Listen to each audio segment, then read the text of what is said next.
So, what's happened at Millwall? We're going to have a chat with Will now. Rowett was, I think, one of the fifth longest serving managers in the whole EFL going to Yeah. this game. Obvious question first. Did you see this coming? No, no, I don't think any Millwall fan see this coming. Um, Bit shell shocked by it, a little bit worried now.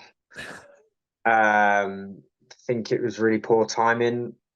It says by mutual consent, but I have a feeling maybe the new chairman, let's just say, might be thinking he's going to come and make some changes. A little bit apprehensive. We might have a relegation battle on our hands this season now.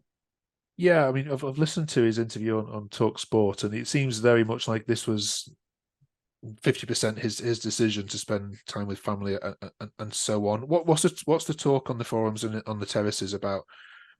Is there any deeper things going on here that obviously we're not being told? Um, I don't think there's any deeper things going on. Like, I haven't really heard anything like that. It was one of those ones that was out of the blue. I know there was fans calling for maybe saying that he should go and not results going our way. But like I've said in previous podcasts, is for the money that we spend, seriously punching above our weight. It's just who now. When you look who's available, you can't really see any of them come into Millwall. I have no idea who would sort of replace him and who's gonna really want to come to Millwall with Yeah, the well, budget and the money we're going to offer. we'll go through the odds in a second for potential replacements. But if you look at what he's achieved, like you said, on what's one of the lowest budgets in the championship, eighth, 11th, ninth, eighth finish, of course, again last year, and on two of those occasions, he's come within really one result of making the playoffs. So, is Yeah, it fair that some fans demand more attractive football? Is it not the case that Millwall haven't been that yo-yo club like you've been before? He actually brought some consistency and brought some, you're a solid mid-table championship club, which on two occasions could have got in the playoffs, yeah, but now the demands on better football and less boring football have now led to him probably saying, "I've had enough of this." yeah. I'm not going to lie. I think these fans that are calling for him to go are a little bit delusional, like you said, with the money that we spend and who are we really going to attract to the den? Who are we really going to? Gary Rowett was probably one of the best appointments we ever had. So, like you said, it is consistency. Before we was a yo-yo club between the Championship and League One, and just the thought of going away games in League One football again slightly depresses me a lot. Um, so that's what I mean. Now we're gonna have that stability. Are there players that only come in because of him? Yes. Is it going to be a little bit of a shake up? I think so. And then when you sort of look back at it as well, there may be a few telltale signs that it wasn't really working from there this season with the players that left at the beginning. Um, who knows? I'm not feeling confident Yeah, now, but you never know. We've got to be optimistic. We might pull out a good appointment at the bag. It might turn out to be the best decision that's been made, I and the mean, future can tell that.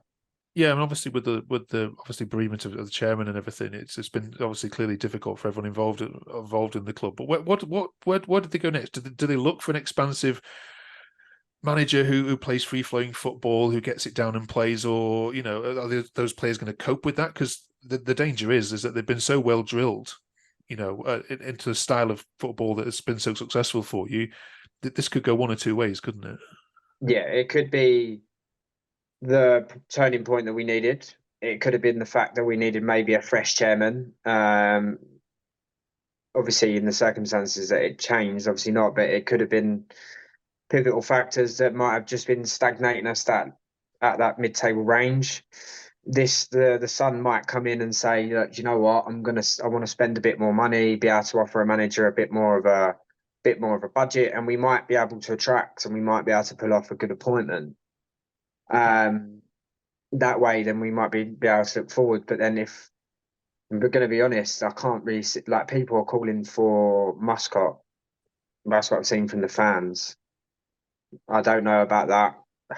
Don't really too much know much about his what he's done managerial wise, but Yeah.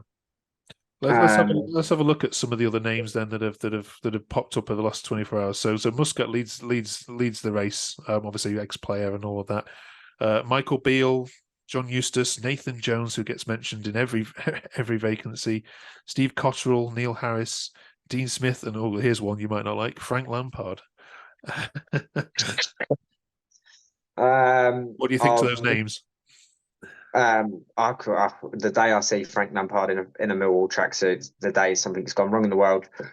I'd like to see Dean Smith. I can't see why this is not a Dean Smith sort of job. Could possibly be. There's been a few mentions of rumours of Wilder. Whether I can see that happening again, there's not really anyone that apart from Muscat. You've got to be a certain type of. Can't see Arias coming back. The fans turned on him. Yeah. And it would just be ruin his whole club reputation if he ended up taking us down. Then, that's right. You've got to be a certain type of player, played for certain type of club. It's a weird old time to predict who would be the next Millwall manager. Yeah, and like you said, couldn't see it coming, and the timing of it is very, very odd as well, isn't it? Listen, Yeah. we'll let you go. We'll catch up in a couple of weeks and see what's transpired. Lampard or Warnock or any other people that's probably not welcome down at the Den. Cheers very much. Cheers. Thank you, mate.